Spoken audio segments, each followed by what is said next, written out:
একটি শ্রেণীকক্ষে 4 জন নারী শিক্ষক অপেক্ষা করছে কখন চতুর্থ শ্রেণীর একমাত্র ছাত্র আব্দুল মজিদ আসবে। অবাক করা এই চিত্র দেখা গেছে কুষ্টিয়ার কুমারখালী উপজেলার 146 নম্বর হাবাসপুর সরকারি বিদ্যালয়ে। এ নিয়ে শিক্ষকেরা বলেন, উন্নত যোগাযোগ ব্যবস্থা না থাকায় এবং দীর্ঘদিন ধরে আবাসন প্রকল্পের ঘরগুলো মেরামত না করায় অন্যত্রে চলে যাচ্ছে বাসিন্দারা, সেজন্য বিদ্যালয়ে শিক্ষার্থী কমে যাচ্ছে।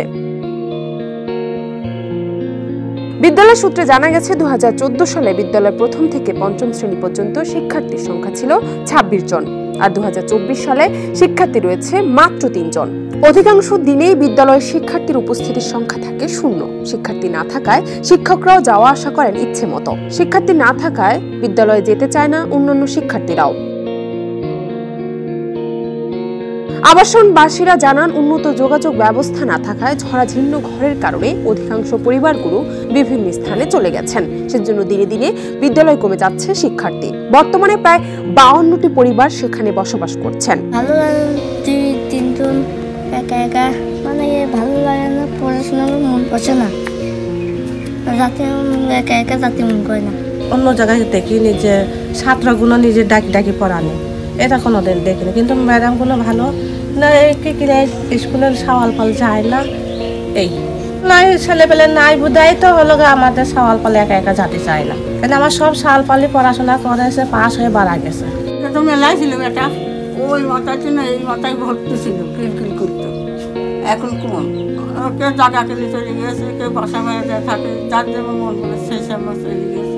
তা আমার আর শক্তি নেই বাবা যাওয়ার, আমরা এখানে মরছি। তখন ছিলাম তখন তো ধরেন এখানে আসছে 120টা ঘর ছিল, তারপরে হয়তো ওখানে 80 ঘর বাড়ছে, তাতে 200 ঘর হয়েছিল। এই 200 ঘর হওয়ার পরে ধরেন এইদিকে 2 বেড়া খুলে গেল, ওইদিকে যা 2-3 বেড়া খুলে গেছে। লোকজন থাকে না ধরেন রাস্তাঘাটের কারণে, কাজ কামের সমস্যায় রিক্সা ভ্যান চালাইরা আসা যাওয়া করতে পারে না, এই কারণে ফ্যামিলি এখানে থাকে না। যোগাযোগ ব্যবস্থাটা একটু ভালো হলে ফ্যামিলি এখানে থাকতো, স্টুডেন্টও বেশি হতো। আমাদের দাবিটা এখন যোগাযোগ ব্যবস্থা ভালো হলে, এখানে ফ্যামিলির সংখ্যা বেশি হলে স্টুডেন্টও বেশি হবে। তার জন্য আমাদের রাস্তাটা খুবই দুর্গম, মানে অবস্থা খুবই সংকীর্ণ, খারাপ। এদিক দিয়ে ভাটা আছে কয়েকটা, এই ভাটাগুলোর জন্য মনে করেন যে রাস্তাগুলো আরো বেশি খারাপ হয়ে গেছে।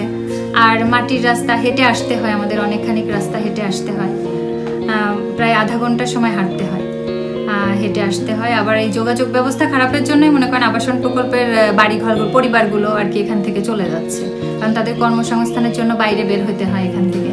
আর যাতায়াত ব্যবস্থা খারাপ থাকলে তো ওদের আসা যাওয়ার সমস্যা, যার ফলে ওরা পরিবার নিয়ে যখন আবার চলে যাচ্ছে তখন ওই শিশুটাও চলে যাচ্ছে, আর তখন বিদ্যালয়ে মনে করেন শিশুর সংখ্যা কমে যাচ্ছে, যার কারণে আমাদের আসলে মানে এটা খুবই কষ্টদায়ক যে সারাদিন মানে ওদেরকে নিয়ে, ওরাই কিন্তু বিদ্যালয়ের প্রাণ, ছাত্রছাত্রী। সেখানে বিদ্যালয়ে যদি প্রাণ না থাকে তাহলে সারাদিন বসে এভাবে অবসর টাইম কাটানো খুব কষ্টদায়ক হয়ে যায়। হলো 4 জন হলো শিক্ষক, আর স্টুডেন্ট হচ্ছে এখন 3 জন বর্তমান, মাঝে মাঝে আবার 1 জন উপস্থিত হয়।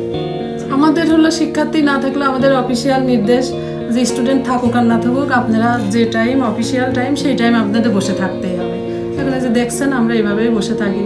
কোনো বিদ্যালয়ে 50 জনের কম শিক্ষার্থী থাকলে সেই বিদ্যালয়ে শিক্ষক শিক্ষার্থীদের পার্শ্ববর্তী বিদ্যালয় সংযুক্ত করা হয়। তবে এটি আবাসন প্রকল্পের বিদ্যালয় বলে ঊর্ধ্বতন কর্তৃপক্ষ পর্যবেক্ষণে রেখেছেন বলে জানান উপজেলা শিক্ষা কর্মকর্তা মোহাম্মদ মুস্তাফিজুর রহমান। অধিদপ্তর থেকে বিদ্যালয়টি ইন্সপেকশন করা হয়েছে যে পার্শ্ববর্তী কোনো বিদ্যালয়ের সাথে মার্জ করা যায় কিনা। আর যেহেতু আবাসন প্রকল্পের মধ্যে স্থাপিত বিদ্যালয়টি, আমার মনে হচ্ছে যে কর্তৃপক্ষ একটু ওনাই অবজারভেশন করছেন। ইতিমধ্যে আমরাও চেষ্টা চালাচ্ছি ছাত্রছাত্রী বাড়ানো যায় কিনা। আবাসন প্রকল্পে আমি গতকালকে গিয়েছিলাম, তো সেই ক্ষেত্রে যদি যোগাযোগ ব্যবস্থা আমাদের জনপ্রতিনিধিগণ আছেন এখান থেকে যদি উদ্যোগ নেওয়া যায়, যোগাযোগ ব্যবস্থা ভালো হলে হয়তো আবার আবাসনের প্রাণ ফিরে আসলে আবার স্কুলটা ইয়ে হবে। যদি না আসে, যদি এরকম অবস্থা থাকে, তাহলে কর্তৃপক্ষ বরাবর যে রিপোর্ট এর আগে গিয়েছে তার পরিপ্রেক্ষিতে হয়তো পার্শ্ববর্তী যে বিদ্যালয়টি রয়েছে প্রায় 1 কিলোমিটার মতো মীর মোশাররফ হোসেন সরকারি প্রাথমিক বিদ্যালয়, সেখানে মার্জ করে দিতে পারে।